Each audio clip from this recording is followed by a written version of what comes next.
ಬಳ್ಳಾರಿ ಜಿಲ್ಲಾಸ್ಪತ್ರೆಯಲ್ಲಿ ಬಾಣಂತಿಯರ ಸರಣಿ ಸಾವಿನ ವಿಚಾರಕ್ಕೆ ಸಂಬಂಧಪಟ್ಟಂತೆ ಪಬ್ಲಿಕ್ ಟಿವಿ ನಿರಂತರವಾಗಿ ವರದಿಯನ್ನ ಪ್ರಸಾರ ಮಾಡಿತ್ತು. ಪಬ್ಲಿಕ್ ಟಿವಿ ವರದಿಯ ಬೆನ್ನಲ್ಲೇ ರಾಜ್ಯ ಸರ್ಕಾರ ಎಚ್ಚೆತ್ತುಕೊಂಡಿದೆ. ಬಳ್ಳಾರಿ ಜಿಲ್ಲಾಸ್ಪತ್ರೆಯಲ್ಲಿ ಬಾಣಂತಿಯರ ಸರಣಿ ಸಾವು ಪ್ರಕರಣ ಪಬ್ಲಿಕ್ ಟಿವಿಯ ಸತತ ವರದಿಯ ಬಳಿಕ ಸಿಎಂ ತುರ್ತು ಸಭೆ. ಸಂಜೆ 4:30ಕ್ಕೆ ಸಭೆಯನ್ನ ಕರೆದಿದ್ದಾರೆ ಸಿದ್ದರಾಮಯ್ಯನವರು. ಬ್ಲಾಕ್ ಲಿಸ್ಟ್ ನಲ್ಲಿದ್ದ ಕಂಪನಿಯ ಔಷಧಿಯ ಬಳಕೆಯ ಬಗ್ಗೆ ಪಬ್ಲಿಕ್ ಟಿವಿ ವರದಿಯನ್ನ ಪ್ರಸಾರ ಮಾಡಿತ್ತು.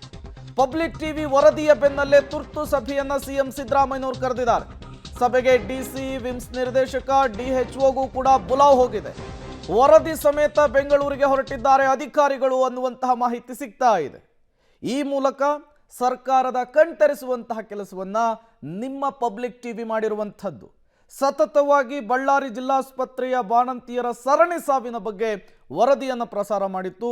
ಜೊತೆಗೆ ಬ್ಲಾಕ್ ಲಿಸ್ಟ್ನಲ್ಲಿದ್ದಂತಹ ಕಂಪನಿಯ ಔಷಧಿಯ ಬಳಕೆಯ ವಿಚಾರದ ಬಗ್ಗೆ ಪಬ್ಲಿಕ್ ಟಿವಿ ವರದಿಯನ್ನು ಪ್ರಸಾರ ಮಾಡಿತು. ಯಾವಾಗ ಪಬ್ಲಿಕ್ ಟಿವಿಯಲ್ಲಿ ವರದಿ ಪ್ರಸಾರವಾಯಿತೋ ರಾಜ್ಯ ಸರ್ಕಾರ ಅಲರ್ಟ್ ಆಗಿರುವಂತಹದ್ದು. ತುರ್ತು ಸಭೆಯನ್ನು ಕರೆಯಲಿಕ್ಕೆ ಸಿಎಂ ಸಿದ್ದರಾಮಯ್ಯನವರು ಮುಂದಾಗಿರುವಂತಹದ್ದು. ಇದು ಪಬ್ಲಿಕ್ ಟಿವಿಯ ಮತ್ತೊಂದು ಬಿಗ್ ಇಂಪ್ಯಾಕ್ಟ್ ಸ್ಟೋರಿ.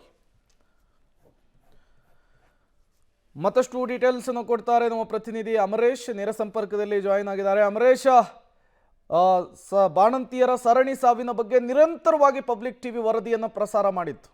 ವರದಿ ಪ್ರಸಾರ ಆಗ್ತಾ ಇದ್ದ ಹಾಗೆ ರಾಜ್ಯ ಸರ್ಕಾರ ಎಚ್ಚೆತ್ತುಕೊಂಡಿದೆ, ತುರ್ತು ಸಭೆ ಮಾಡಲಿಕ್ಕೆ ಮುಂದಾಗ್ತಾ ಇದೆ. ಏನೆಲ್ಲ ಡೀಟೇಲ್ಸ್ ಇದೆ ಅಂತ ಹೇಳಿ, ಸಭೆಯಲ್ಲಿ ಯಾರೆಲ್ಲ ಭಾಗಿಯಾಗ್ತಾರೆ, ಯಾವ ಕ್ರಮದ ಮೊರೆ ಹೋಗುವಂತಹ ಸಾಧ್ಯತೆ ಇದೆ, ಏನೆಲ್ಲ ಡೀಟೇಲ್ಸ್ ಸಿಗ್ತಾ ಇದೆ ಅಮರೇಶ್?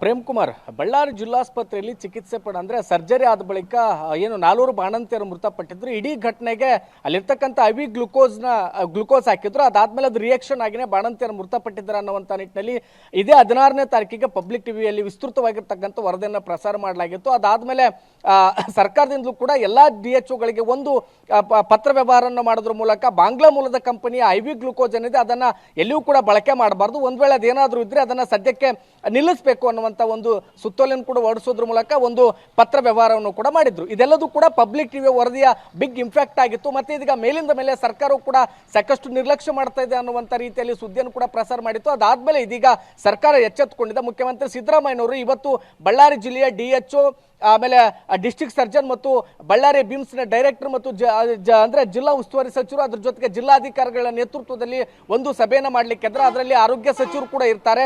ಇಡೀ ಘಟನೆಗೆ ಅಂದ್ರೆ ಬಾಣಂತಿಯರ ಸರಣಿ ಸಾವಿಗೆ ಕಾರಣ ಏನು, ಅದಾದ್ಮೇಲೆ ಬ್ಲಾಕ್ ಲಿಸ್ಟ್ ನಲ್ಲಿ ಇದ್ದಂತ ಒಂದು ಮೆಡಿಸಿನ್ ಕಂಪನಿಯಿಂದ ಒಂದು ಗ್ಲುಕೋಸ್ ಅನ್ನ ತರಿಸಲಿಕ್ಕೆ ಯಾರು ಕಾರಣರಾದ್ರು ಮತ್ತು ಅದು ಗಮನಕ್ಕೆ ಇತ್ತೋ ಇಲ್ವಾ ಅನ್ನುವಂಥ ರೀತಿಯಲ್ಲಿ ಸಾಕಷ್ಟು ವಿಚಾರಗಳನ್ನ ಸಿದ್ದರಾಮಯ್ಯನವರು ಕೇಳಲಿಕ್ಕೆ ಇದ್ರೆ ಅದರ ಭಾಗವಾಗಿ ಈಗಾಗಲೇ ಒಂದಿಷ್ಟು ಮೆಡಿಕಲ್ ರಿಪೋರ್ಟ್ಗಳನ್ನು ಸಹಿತ ಇರ್ತಕ್ಕಂಥ ಅಧಿಕಾರಿಗಳು ತೆಗೆದುಕೊಂಡು ಹೋಗಿದ್ದಾರೆ. ಬಹುತೇಕ 4:30 ಅನ್ನೋಷ್ಟೊತ್ತಿಗೆ ಸಭೆಯು ಕೂಡ ಆರಂಭವಾಗುತ್ತೆ. ಅಲ್ಲಿ ಯಾವೆಲ್ಲ ವಿಚಾರಗಳ ಚರ್ಚೆ ಆಗುತ್ತೆ ಅನ್ನುವಂಥದ್ದು ಪ್ರಮುಖವಾಗಿದೆ. ಯಾಕಂದ್ರೆ ಈಗಾಗಲೇ 4 ಬಾಣಂತಿ ಅಂದ್ರೆ ಒಟ್ಟು 5 ಬಾಣಂತಿಯನ್ನು ಮೃತಪಟ್ಟಿದ್ದಾರೆ. ಅವರ ಮಕ್ಕಳುಗಳು ಕೂಡ ಈಗಾಗಲೇ ಅನಾಥರಾಗಿದ್ದಾರೆ. ಮುಂದೆ ಆ ಮಕ್ಕಳ ಭವಿಷ್ಯ ಅನ್ನುವಂಥ ಚಿಂತೆ ಕೂಡ ಕಾಡ್ತಾ ಇದೆ. ಹೀಗಾಗಿ ಇವತ್ತು ಸಿಎಂ ಸಿದ್ದರಾಮಯ್ಯನವರ ನೇತೃತ್ವದಲ್ಲಿ ನಡೆಯುತ್ತಿರುವಂತಹ ಸಭೆ ಮೇಲೆ ಎಲ್ಲರ ಚಿತ್ತವೂ ಕೂಡ ನೆಟ್ಟಿದೆ. ಹೀಗಾಗಿ ಯಾವೆಲ್ಲ ವಿಚಾರಗಳಂದ್ರೆ ಪ್ರಮುಖವಾಗಿ ಇಡೀ ಬಾಣಂತಿಯರ ಸಾವಿಗೆ ಕಾರಣ ಏನಾಯ್ತು ಮತ್ತು ಅದಾದ್ಮೇಲೆ ಮುಂದಿನ ಪರಿಹಾರ ಯಾವೆಲ್ಲ ರೀತಿಯಾಗಿ ಕೊಡಬೇಕಾಗುತ್ತೆ ಅನ್ನುವಂಥ ವಿಚಾರಗಳ ಚರ್ಚೆ ಆಗುತ್ತೆ. ಮತ್ತೊಂದು ಕಡೆಗೆ ಇಲ್ಲಿ ಏನಾದರೂ ಒಂದ್ ವೇಳೆ ಅಲ್ಲಿರ್ತಕ್ಕಂಥ ಆಸ್ಪತ್ರೆ ವೈದ್ಯರುಗಳ ನಿರ್ಲಕ್ಷ್ಯ ಇದ್ರೆ ಖಂಡಿತವಾಗಿ ಅವ್ರ ಮೇಲೇನೂ ಕೂಡ ಕ್ರಮ ಆಗುತ್ತೆ ಅನ್ನುವಂಥ ಚರ್ಚೆಗಳು ಕೂಡ ನಡೀತಾ ಇದೆ. ಪ್ರೇಮ್ ಕುಮಾರ್, ಓಕೆ ಅಮರೇಶ್, ಹಾಗೆ ಸಂಪರ್ಕದಲ್ಲಿರಿ. ಮತ್ತಷ್ಟು ಡೀಟೇಲ್ಸ್ ಅನ್ನು ನಿಮ್ಮಿಂದ ಪಡಿತಾ ಹೋಗ್ತೀನಿ. ಇದೇ ವಿಚಾರಕ್ಕೆ ಸಂಬಂಧಪಟ್ಟಂತೆ